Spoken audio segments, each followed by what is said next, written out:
Hello and welcome to another episode of Front Seat to Climate Change. I'm your host, Dawar Butt. Pakistan's 2025 federal budget was unveiled earlier this month, and it is dubbed as the country's first climate budget. The Treasury pointed out that rupees 716 billion worth of government expenditures, particularly projects, have been tagged as climate-oriented, coming under either the mitigation or adaptation streams. A new rupees 2.5 per litre carbon levy is also being imposed on fuel purchases as a result of signing the IMF Resilience and Sustainability Facility. Speaker, माहौलियाती तब्दीली पाकिस्तान के लिए existential threat है। ये हमारी बका का मसला है।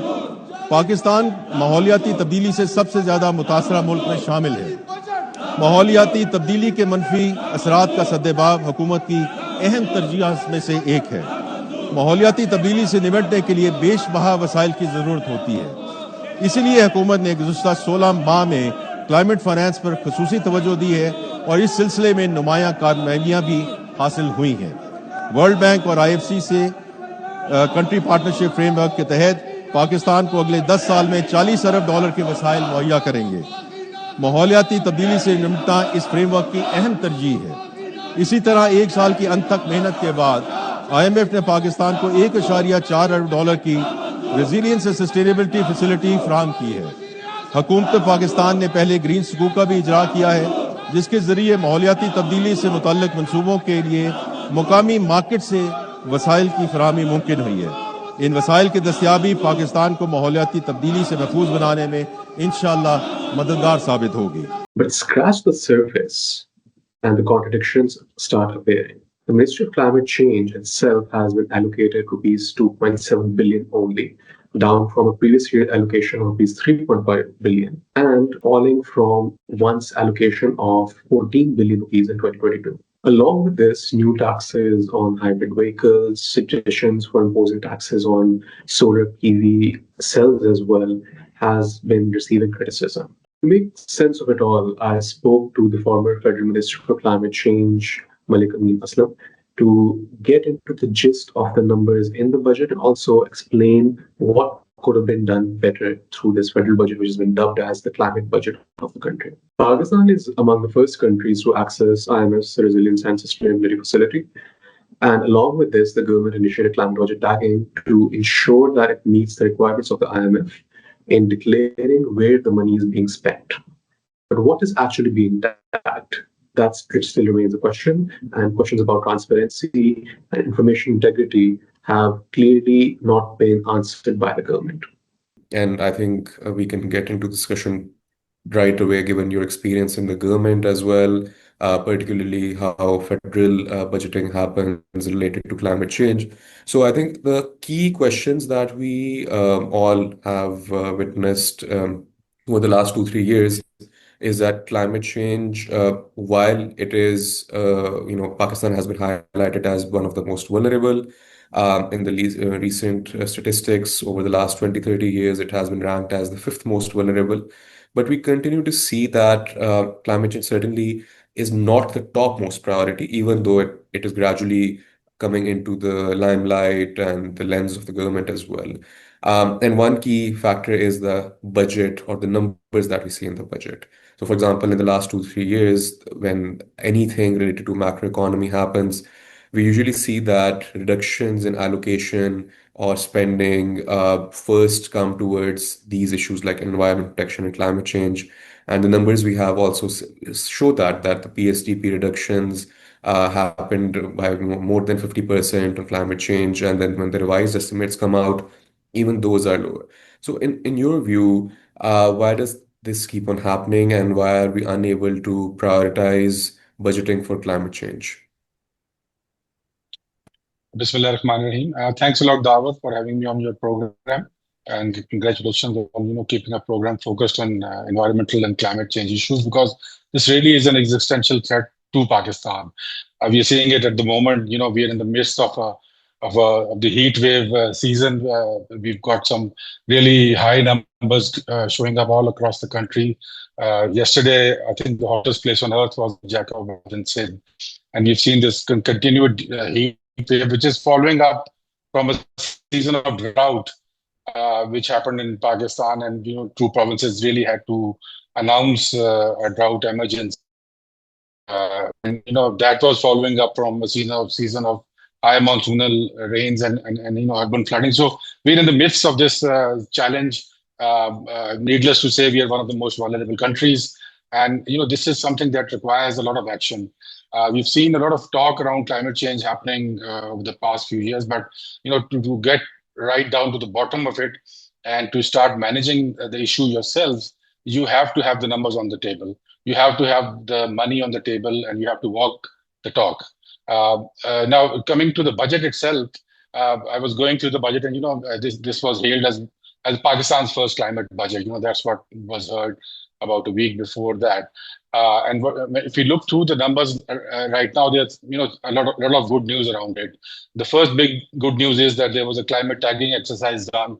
There were 500 cost centers that were located all over, not just the Ministry of Climate Change, but all over the government to see where are we doing our climate spending. And the number that came out was that 8% of our GDP, or around 714 billion rupees, are being spent for climate-related activities. So that's good news. The other good news was the carbon levy, which has all been imposed at about rupees 2.5 rupees per liter, and that is supposedly going to discourage people off fossil fuels and bring them towards clean energy. And the third good news, which was not in the budget itself, but which was around the time of the budget, was this access to climate finance that this government has got. And there are three main areas: the multilaterals, IMF. We got access to the resilience facility for $1.4 billion, which the money is coming this present year. We are one of the first countries to actually access it. For the World Bank, they announced a 10-year program for $20 billion. Again, good money coming to Pakistan. And then we issued, Pakistan's first green Sukuk bond for about $550 million. So all of that is money which is built around climate change. That's development money, but it's coming through the lens of climate change. And it's all supposed to go for climate resilience building in Pakistan. So these are the good news. Now, but when you start scratching the surface of these good news, the story is quite different, actually.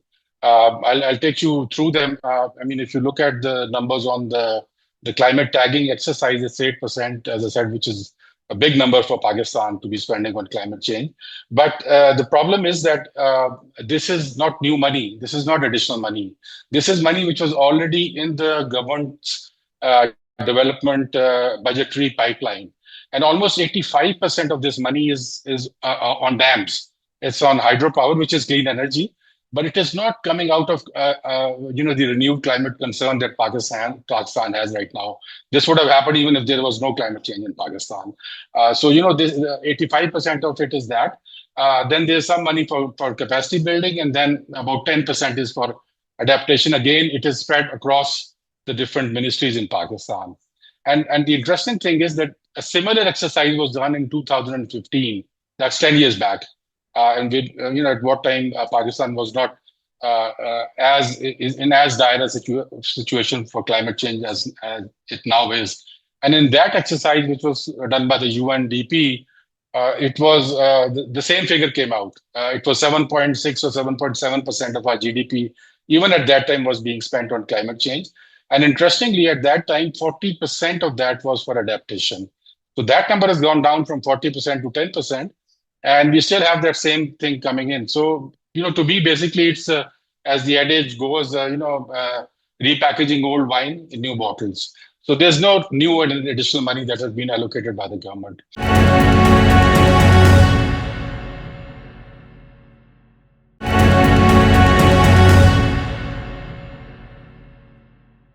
Pakistan is among the first countries to access IMF's Resilience and Sustainability Facility.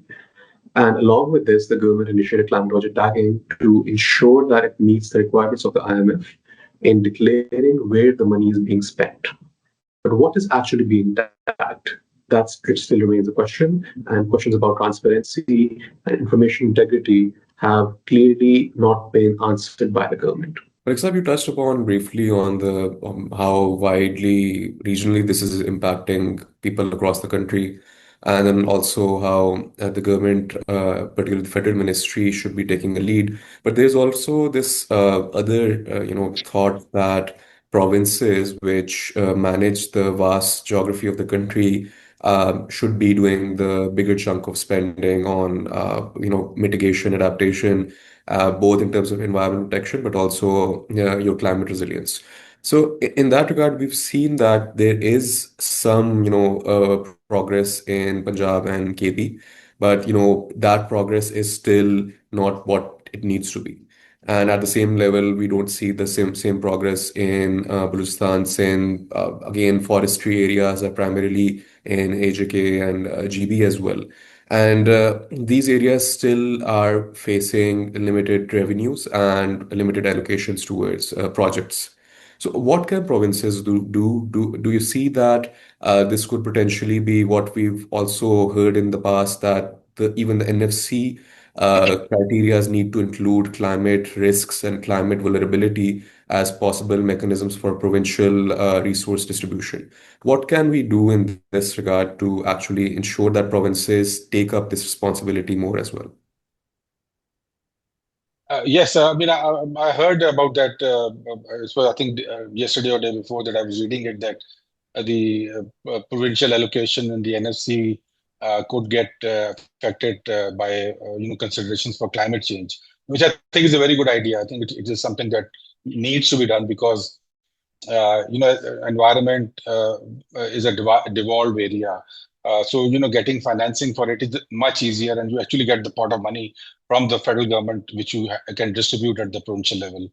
The problem with the provinces was, I can talk about 5 years back, was a lack of awareness and capacity to understand the problems and then to make the right projects. So we tried to overcome it at that time by making a federal project in which 50% financing was from the federal government and 50% would come from the province. The money was handed over to the province to implement on the ground, and then the federal government would monitor it. So that formula worked very well because it had an inbuilt, what would you say, I mean, incentive for the province. Because 50% of that funding we were getting from the federal government directly beyond your provincial budget. So there was an incentive for the province to also come on board and try to help on with this. But I think now things have changed. I think the awareness in the provinces is much more than what it was 5 years back. There is a capacity which has been developed in the provinces. Most of the provinces have got their own climate change acts in place. The legal framework is there, the awareness is there. So now the only thing lacking is the money and the commitment to actually start doing projects on the ground. So I think, but again, I would say that it has to be driven from the federal government side, because federal government knows that the money that Pakistan is getting, the financing that Pakistan is getting, even for development today, is coming through the lens of climate change. So it has to be spent on climate change. You can't use that money like if you get that, I don't know how much we're going to get out of the carbon levy, the figures of 20 billion or 25 billion rupees that we could get out of the carbon levy. But if you start spending it to make overpasses and underpasses, we are losing the script over there, and we won't get that money again. So you see, I think the provinces are well aligned because, as I said, they have the laws, they have the capacity. They just need to get the projects going, and it has to be driven by the federal government. They have to tell them that, okay, you're getting this provincial allocation, but a certain percentage of it has to go for climate change resilience building, and you have to show us the projects on the ground. It should not just be reports. It should be projects on the ground which are, which impact the people who are affected by climate change. So I think this push has to come from the federal government side. Unfortunately, the Ministry of Climate Change, with its own funding, really sidelined at the moment, is not the right place to be pushing it. So maybe the Ministry of Finance or the Ministry of Planning can try to do that. But I think that is something that needs to be done. Maybe a committee can be formed which can try to overlook and look at all the provinces. There are some good news. I heard I think the Balochistan government yesterday announced a climate change fund. So they expect money to come for climate change, and they're getting ready for it. But somebody has to ensure that when they get the money, they actually spend it on climate change. Thank you so much for your remarks and critique as well, Malik Saab. This was very informative to hear about your experience, and we hope to have you again sometime on the show as well.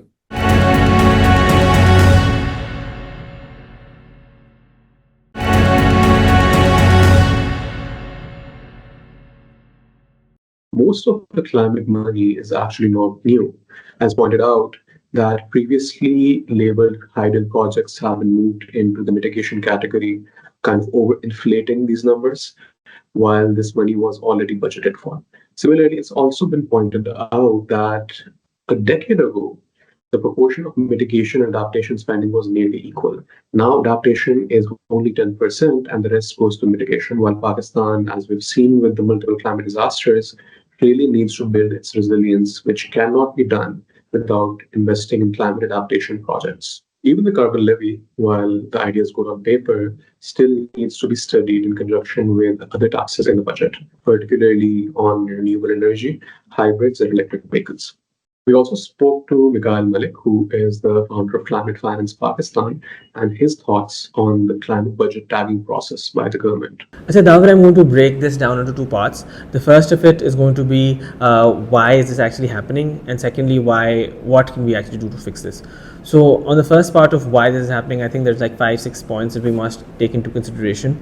Firstly, we need to appreciate that Pakistan is a lower middle income country. So, for a lot of the climate grants that are posted for the most poorest nations, the most vulnerable, we actually don't qualify, surprisingly, a lot of the times. Secondly, I think a lot of our government departments, such as the Economic Affairs Division, and a whole host of others, are really not institutionally capable of handling grants. They're more suited to the loan book because Pakistan's been handling it for so long. Even when you look at the general capacity of our institutions, I think we lack human capital for one, and secondly, we do lack the systems that are actually required for all of this to come to life. On another note, I think the private sector is absolutely absent from this game. The private sector isn't investing. There's no climate-backed projects, and I think that's because there's a serious lack of trust on the private sector's part in terms of what the public sector is doing in this space, as well as very weak incentives for them to really step up in this sphere. On the financial market side of this, I think Pakistan is a little late to the game. Yes, kudos to the financial team of the government of Pakistan that issued the 30 billion rupee green sukuk bond. Solid project, but in the global spectrum, agar aap sochein to it's only $100 million, and we're quite high up there in terms of our GDP requirements. And lastly on this, I think जैसे हम बार बार IMF, world bank, ADB वगैरह के नाम सुनते हैं, यही वो वजह है जिसने एक्चुअली हमें बहुत ख़राब भी किया है क्लाइमेट फाइनेंस के सेंस में, because our whole framework is now suited to tackling the needs of these specific institutions and not those of the ones that are actually disseminating climate finance globally. So how do you actually, wrapping this up, just taking a step back from the negative lens and talking about how do we actually fix this problem, I think we do need a holistic climate finance strategy. We have a bunch of climate policies running around, but I think we need a consolidated climate finance strategy that can lay out new climate bankable projects, because I do feel that when we go out into the globe, we don't have a lot of projects to showcase things that we've delivered, as well as things that are going to be coming up in the pipeline. I think we also don't use global diplomacy very well. There's a number of platforms such as the COP that happen every year and a number of other such meetings where grant-based financing is really a topic of discussion, and I think we've not been great at it, especially from an adaptation lens after the conception of the Loss and Damage Fund. On the finance side, green finance side, I think the 30 billion rupee thing is good win, but there's so much more that can come up, and I think we need to be really proactive in not only the green bonds but also the SDG linked bonds that can be created by the public sector. And lastly, I think under Article 6 of the Paris Agreement is the launch of the carbon markets. We've been talking about it, we've been saying it's coming up, but I think the real activation hasn't really come into play. So I think these are a number of things that are the problems, and how I think the focus areas we need to do to kind of fix this as well. After the break, we turn to the most vulnerable sectors to climate change, agriculture and forestry, to really understand, are we doing enough in the country's first climate budget.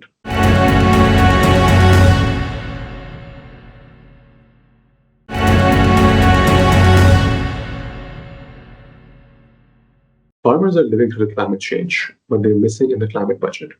The other sector that's drastically been impacted is forestry. Pakistan, which had once nearly 25% forest land, has seen it plummet by more than 10% from 1947 till now. At the same time, much of these forests are in the northern provinces in the country. So, are we doing enough for our forestry sector? The thing is that if you have good projects on the ground which are showing performance and which are showing results, then around, I would say, March or April of the next year, what happens is that there is a reallocation exercise within the government. So they look at the good projects and they push the money towards that. And our ministry at that time always used to get that money. But unfortunately, that we're off that track right now. Right now, the forestry program that we had at that time has been renamed as Green Pakistan, and it was getting money over the previous years. That was the good part, but the bad part was that the money kept on going down and down and down. And this year, the 14 billion allocation per year that we had has now gone to 2.4 billion. So that almost means that it's slowly being sidelined. And yet the Economic Survey of Pakistan states that Pakistan's deforestation is one of the highest in Asia. We are denuding almost 27,000 acres of standing forest every year in Pakistan. We are, seeing these housing societies and urban sprawl and huge infrastructure developments eat up our forests, especially in urban areas. So, again, you see agriculture and forestry. These are supposed to be the foundations for climate resilience in any country. Climate resilience growth is based on climate smart agriculture and investments in forestry. Despite record deforestation rates, spending for forestry from the federal government has plummeted, which was once allocated rupees 14 billion, now it's receiving just 2.4 billion rupees. After this break, we look at the Ministry of Climate Change itself, which should be leading the transition or the climate budgeting process, but is missing from the picture. Stay tuned. Welcome back. With record heat waves and shrinking glaciers along with erratic weather events, Pakistan desperately needs climate leadership. But at the same time, is the Ministry of Climate Change doing enough to make its programs and initiatives make a mark and produce success for the country and its climate targets? And finally, what I would like to say is that the Ministry of Climate Change is a mandated ministry. It's a ministry which is mandated to lead the policy making on climate change. It is mandated to lead the negotiations on all the multilateral environmental agreements, and it is also the ministry which is mandated to utilize the climate finance that comes into the country to not only procure it but also to prioritize it and projectize it and then implement it on the ground. It can be with the help of the provinces, but this is the ministry which has to do it. But what we see right now is that it's totally missing in action. The Ministry of Climate Change is totally missing in action in what is hailed as the climate budget. The total allocation for the ministry is 2.7 billion, out of which 2.4 is for just one project, which is the forestry project, which is, again, as I said, been reduced almost 7 times from the 14 billion that it had per year a few years back. So as I said, the story is good, but unfortunately the numbers in the budget are really contradictory to that story. So I think the government needs to start correcting these numbers. We've become a poster boy for climate resilient financing. We've got some very good money coming into Pakistan, but that money, it will all depend on us now. That once we get that money, how we spend it, how do we prioritize it, how do we put it, transform it into projects, and how do we make sure that that money does not go back in consultancies and reports and strategies, but actually gets on the ground for a country which is facing climate change day in and day out. It's not a luxury for us anymore. Climate change is really gate crashed into Pakistan.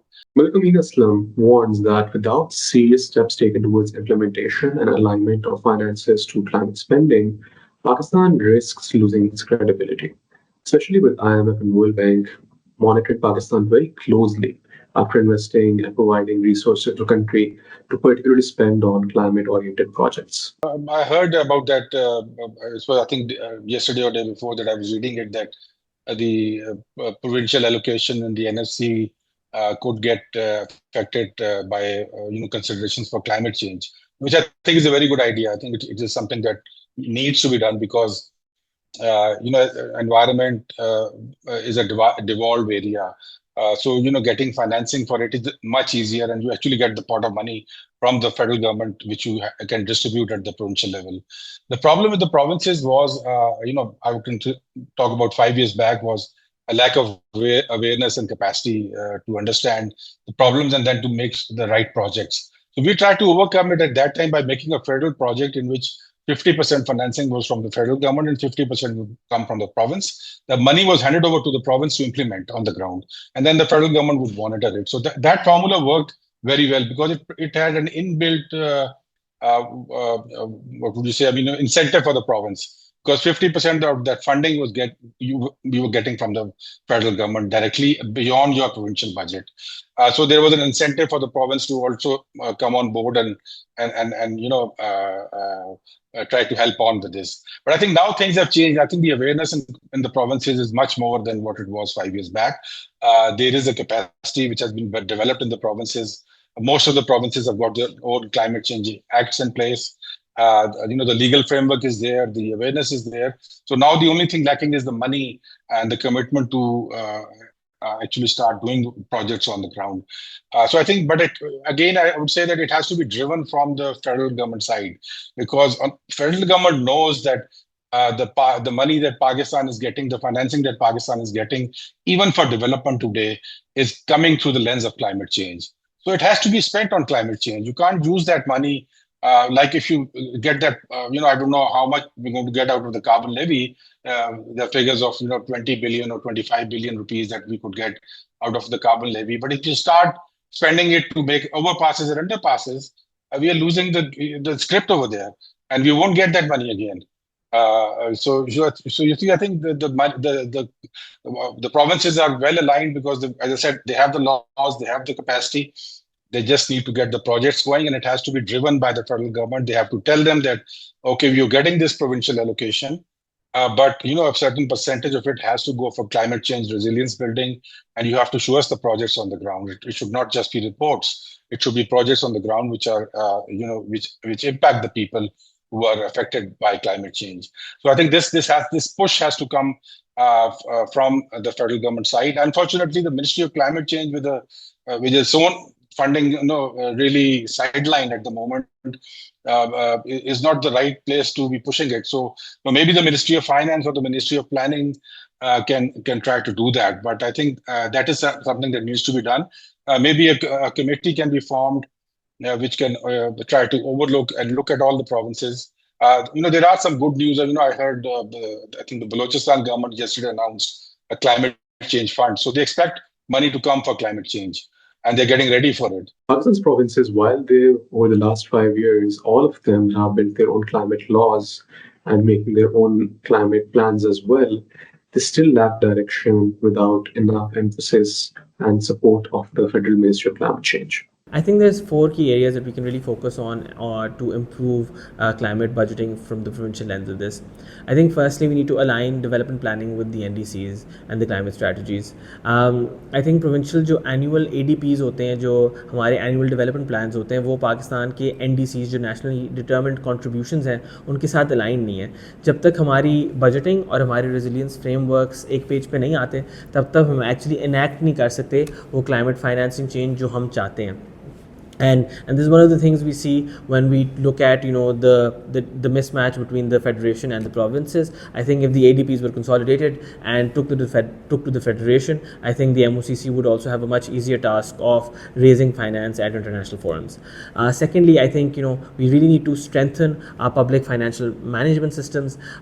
We need to integrate climate finance indicators into budget planning, execution, and the audits as well, because we need to ensure that there is accountability and transparency of all of these funds, because unless there is, no international institution is going to play ball with you. Thirdly, I think there is again on the provincial side as well a serious capacity gap. We need to build capacity of our line departments. We need to train. We need to plan. We need to coordinate. We need to do cost benefit analysis, and we also need to actually really think about how proposals are developed and executed. This is a very serious problem. We're actually, I do feel, that unable to develop the kind of proposals that are needed to win on the international stage. And lastly, I think there is a very serious need for climate coordination units. I think we need to set up a specific climate finance cells, but within the provincial departments that are linked to the federal departments, and there is interprovincial coordination on this as well. So I think if we can really get the cross-sectoral approach coming in, it would really help and fasten up our speed to getting some of these projects live. The bottom line, while climate finance has arrived, climate governance remains in a limbo. This budget may wear a green label, but spending priorities, lack of direction, and shrinking allocations show something else. Pakistan faces climate change daily, on its farms, in its forests, in cities, and without making serious efforts, the real change will not be seen on ground. More than just branding, we'll need to see real commitment and real implementation on ground, both at the federal level and also then to the provinces, where most of the country's population now lives. That's it for Front Seat to Climate Change and this week's episode. We thank Malik, Amin, Aslam, and Mekaeel for their time and their thoughts. And join us next week for more. I'm your host, Dawar Butt.